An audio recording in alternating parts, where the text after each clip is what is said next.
Hey, this is Shobit, founder of Intentional Product Manager. And today we are here to talk about how do you listen in a way? How do you engage your customer, your teammates, anyone who you're talking to in a way such that you get more information, you get deeper into the conversation. And that is such an important skill for product managers. We are the voice of the customer. And you can't be the voice of the customer unless you understand the customer. We are influencing others all the time to work towards the success of the product. And you can't influence others unless you understand them well. Unless you get those deep insights, really uncover what is it behind what you're saying. And so what I want to teach you is a framework that I use to listen better and to have deeper conversations so that I can get more information, so that I can understand the underlying concerns. And I teach this in much more detail in my class called the Intentional Product Manager Habits Mastermind, where we talk about the core practices and the habits that product managers have. And I focus mostly on soft skills, so-called soft skills, but in my opinion, those are the ones that are hardest to master. But let's come back to listening. And the framework here is called SOAR. So you can remember SOAR. So like a bird you're soaring. And here's what it stands for. The S stands for make space. The O stands for observe. The A stands for ask questions. And the R stands for repeat and validate. So once again, it's make space, observe, ask questions, and then repeat and validate. And I'm going to focus on the SOA part here. So first of all, make space. So you're going to learn 3 techniques, and I believe you can use these techniques over the next week and start to see the difference in your conversations. So the first one is make space. And this is very simply getting rid of distractions, getting rid of, shutting down your phone, not talking with laptops open. It's common sense, but common sense is not common practice. How many times do you have meetings with your laptops open? We are trying to multitask. How deep do you think you get into those conversations? Now, one of the things that's a little bit more challenging, and what you might say, oh, I have to do that, which is you're having a customer conversation and you're also taking notes on your laptop. And, it might seem like the right thing to do.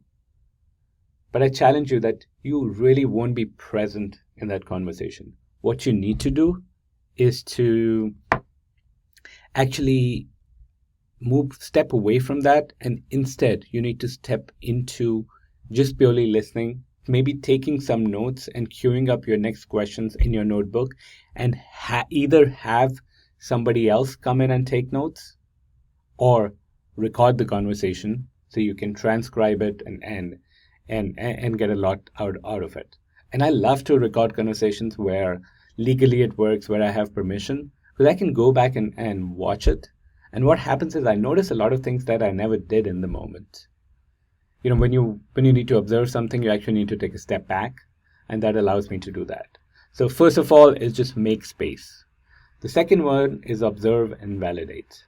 And the core technique I want you to apply here is one that I learned from this book called Never Split the Difference. It's a book on negotiations and influence. It's written by an FBI negotiator. And one of the techniques he uses is called, it's basically an observation technique where he says, it seems like, and then he expresses his observation. So for example, if you notice someone that's getting very uncomfortable or getting a little upset, you could say something like, it seems like you are a little angry about it. It seems like you have some reservations about it. And what that enables is that it gives space for that other person to, now that you made the observation, to dig deeper into that particular subject, to help you understand more about the context in that subject. So that's observe, and let them validate it, or let them add more information. And the third one is ask, and this is all about asking questions, and it's all about asking better questions. I've written so much about just how much you can change by the kinds of questions you ask. And where I want you to get more comfortable over time is to ask more open-ended questions. Questions such as, how did that make you feel? And then be silent.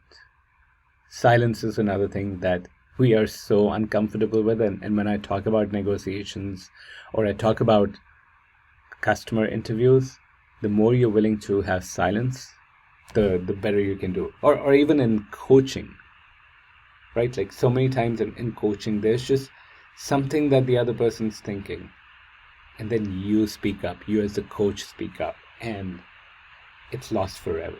So you gotta learn to both ask those open-ended questions, and then also just maintain that silence a little longer. You're actually making the other person a little uncomfortable. They'll be rushing in to fill the silence. They'll be taken aback by that open-ended question. But that's when you'll get the true insights.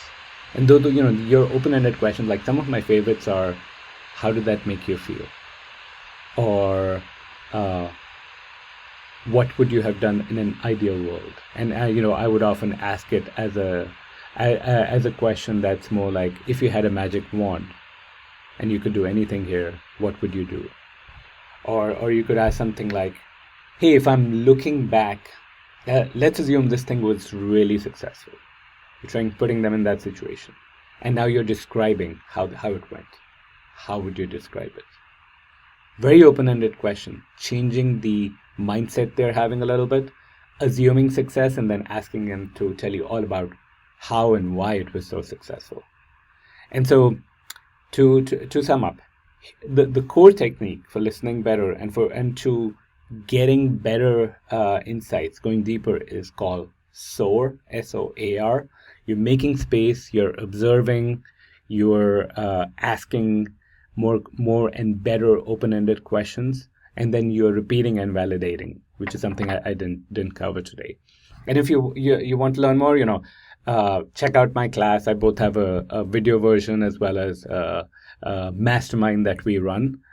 You can certainly learn more. But I believe just listening to this or watching this video now, watching it again, noting these techniques down, and trying to apply it in the next week, you can get a lot of value out of them. You can start to get better, and you can start to see that momentum where you're building up your skills as a product manager.